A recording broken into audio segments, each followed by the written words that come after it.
सीमा हैदर का वो चैट जो उसने बस के स्टाफ के साथ की थी। सीमा के चैट के स्क्रीनशॉट में आप इसकी तारीख देख सकते हैं जो 11 जुलाई की है। इसके अलावा इस चैट में बस की लोकेशन दिखाई दे रही है।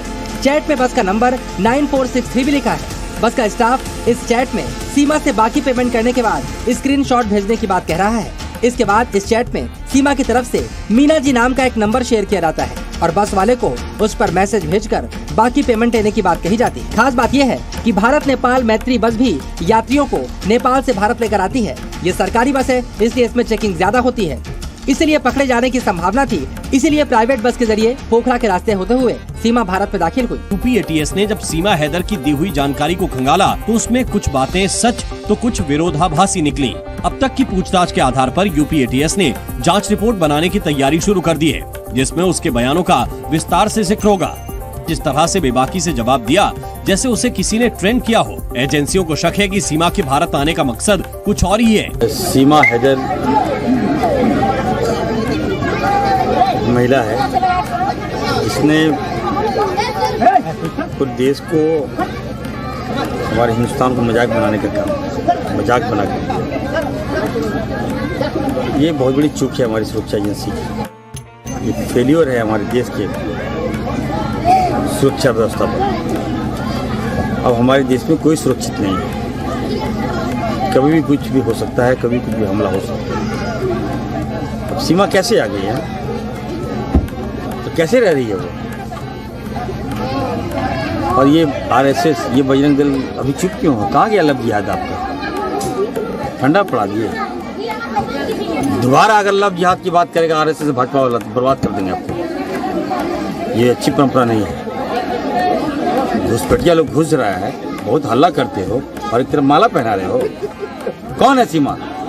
ये हमें लगता है कि बहुत बड़ा एक चाल तो नहीं है कहीं, इसकी जांच होनी चाहिए। सीमा हैदर ने यूपी एटीएस से पूछताछ में नेपाल के पशुपतिनाथ मंदिर में सचिन से शादी करने का दावा किया, जबकि पशुपतिनाथ क्षेत्र विकास कोष के प्रवक्ता रेवती रमन के हवाले से दावा किया गया कि पशुपतिनाथ मंदिर में शादियां नहीं होती हैं। सीमा और सचिन ने नेपाल के new Vinayak Rolpa Jaljala Rukmeli guest house में ठहरने की बात कही थी, लेकिन कई रिपोर्ट में यह सामने आया कि सीमा गलत नाम और जन्मदिन बताकर गेस्ट हाउस में 7 दिन तक रुकी। सीमा ने पहले खुद को पाकिस्तान के सामान्य गरीब परिवार की बेटी होने का दावा किया, जबकि बाद में यह खुलासा हुआ कि सीमा का भाई और चाचा पाकिस्तानी सेना में काम करते हैं। सीमा ने पबजी के जरिए सचिन के संपर्क में आने का दावा किया, जबकि पबजी पर सीमा ने मारिया खान नाम से अपना अकाउंट बनाया था। सीमा ने यह सच क्यों छुपाया? सूत्रों के मुताबिक पूछताछ के दौरान अफसरों ने परखा कि सवालों से बचने के लिए सीमा अचानक रोने लगती थी और फिर मुस्कुराकर जवाब देने लगती थी। और सबसे ज्यादा शक इस बात पर पैदा हो रहा है कि सीमा ने किसी सवाल पर आपा नहीं खोया। अक्सर देखा जाता है कि एजेंसियां जब भी पूछताछ करती हैं तो सामने वाले के पसीने छूट जाते हैं। इसके अलावा 18 घंटे की पूछताछ के 2 दिन बाद सीमा ने फिर से मीडिया में इंटरव्यू दिया। उसने उन लोगों को झूठा करार दिया जिन्होंने सीमा के झूठ को प्रमाणित किया। इसमें बस सर्विस एजेंसी, नेपाल के होटल मालिक और पशुपतिनाथ मंदिर का बयान शामिल है। जांच एजेंसियों को लगता है कि कहीं न कहीं कोई है जिसने सीमा को ट्रेंड किया है। सीमा का भारत आना, 50 दिन तक यहाँ रहना, फर्जी आधार कार्ड बनवाना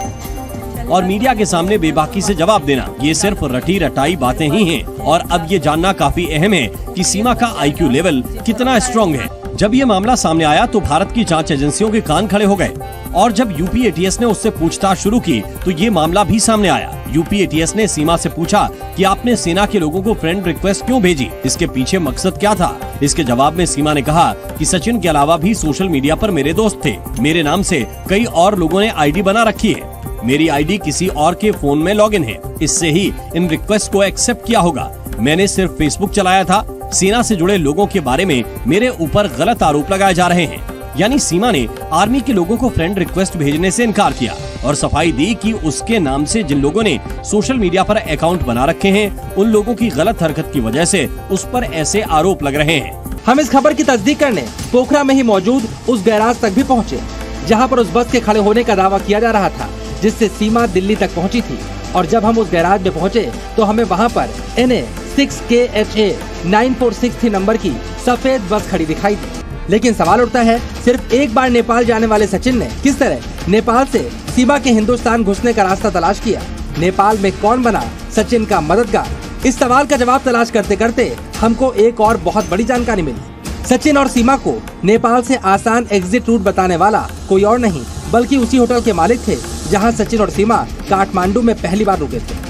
के करीब इनमें झगड़ा हुआ था। किस बात को लेकर के झगड़ा होता था खास तौर पे? एक बार पहली बार जब मुझे बताया, घर से पता चला था मुझे कि ये जो लड़की थी सीमा, वो उसके पास, सचिन के पास फ़ोन बहुत ज़्यादा करती थी।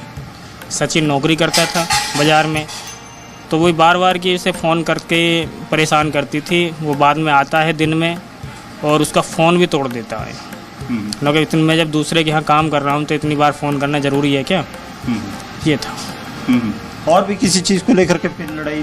हाँ, एक बार और झगड़ा हुआ था दोनों में।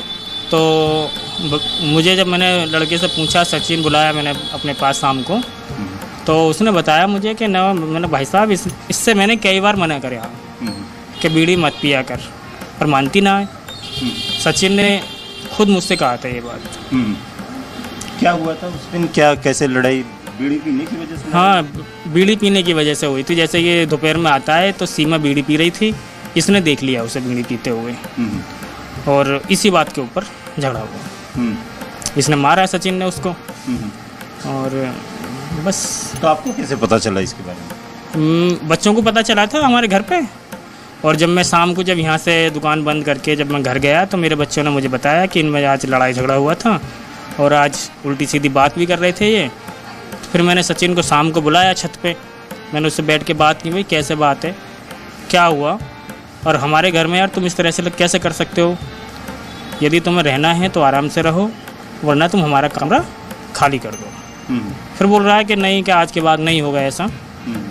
यही बात थी। यही केवल इतने 1.5 महीने रहे तो इन बातों को लेकर के लड़ाई होती थी इनमें? हाँ, ये 2 बार हुआ था इनमें झगड़ा। सीमा ने मुझसे बार बार यही बात कही, भैया ये लोग मुझे कहते हैं वापस भेज दी जाओगी, तो आप ये कह देना देश के महामहिम राष्ट्रपति जी से, आप प्रधानमंत्री और गृह मंत्री जी से कह देना कि सीमा और उसके पति जिंदा नहीं जाएंगे। सीमा यहाँ से जिंदा नहीं जाएगी, जाएगी तो उसकी लाश जाएगी, ये उसने कहा। सीमा हैदर का वो चैट जो उसने बस के स्टाफ के साथ की थी। सीमा के चैट के स्क्रीनशॉट में आप इसकी तारीख देख सकते हैं जो 11 जुलाई की है। इसके अलावा इस चैट में बस की लोकेशन दिखाई दे रही है। चैट में बस का नंबर 9463 भी लिखा है। बस का स्टाफ इस चैट में सीमा से बाकी पेमेंट करने के बाद स्क्रीनशॉट भेजने की बात कह रहा है। इसके बाद इस चैट में सीमा की तरफ से मीना जी नाम का एक नंबर शेयर किया जाता है और बस वाले को उस पर मैसेज भेजकर बाकी पेमेंट लेने की बात कही जाती है। खास बात यह है कि भारत नेपाल मैत्री बस भी यात्रियों को नेपाल से भारत लेकर आती है। ये सरकारी बस है, इसलिए इसमें चेकिंग ज्यादा होती है, इसलिए पकड़े जाने की संभावना थी। इसीलिए प्राइवेट बस के जरिए पोखरा के रास्ते होते हुए सीमा भारत में दाखिल हुई। यूपी एटीएस ने जब सीमा हैदर की दी हुई जानकारी को खंगाला तो उसमें कुछ बातें सच तो कुछ विरोधाभासी निकली। अब तक की पूछताछ के आधार पर यूपी एटीएस ने जांच रिपोर्ट बनाने की तैयारी शुरू कर दी है, जिसमें उसके बयानों का विस्तार से जिक्र होगा। जिस तरह से बेबाकी से जवाब दिया जैसे उसे किसी ने ट्रेंड किया हो। एजेंसियों को शक है कि सीमा के भारत आने का मकसद कुछ और ही है। सीमा हैदर महिला है जिसने पूरे देश को, हमारे हिंदुस्तान को मजाक बनाने का काम, मजाक बना कर, ये बहुत बड़ी चूक है हमारी सुरक्षा एजेंसी की। ये फेलियर है हमारे देश के सुरक्षा व्यवस्था पर। अब हमारे देश में कोई सुरक्षित नहीं है, कभी भी कुछ भी हो सकता है, कभी कुछ भी हमला हो सकता है। अब सीमा कैसे आ गई है, तो कैसे रह रही है वो? और ये आरएसएस, ये बजरंग दल अभी चुप क्यों हो? कहाँ गया लब जिहाद आपका? ठंडा पड़ा दिए। दोबारा अगर लब जिहाद की बात करेगा आरएसएस भाजपा वाला तो बर्बाद कर देंगे आपको। ये अच्छी परंपरा नहीं है। घुसपैठिया लोग घुस रहा है, बहुत हल्ला करते हो और एक तरफ माला पहना रहे हो। कौन है सीमा? ये हमें लगता है कि बहुत बड़ा एक चाल तो नहीं है कहीं, इसकी जांच होनी चाहिए।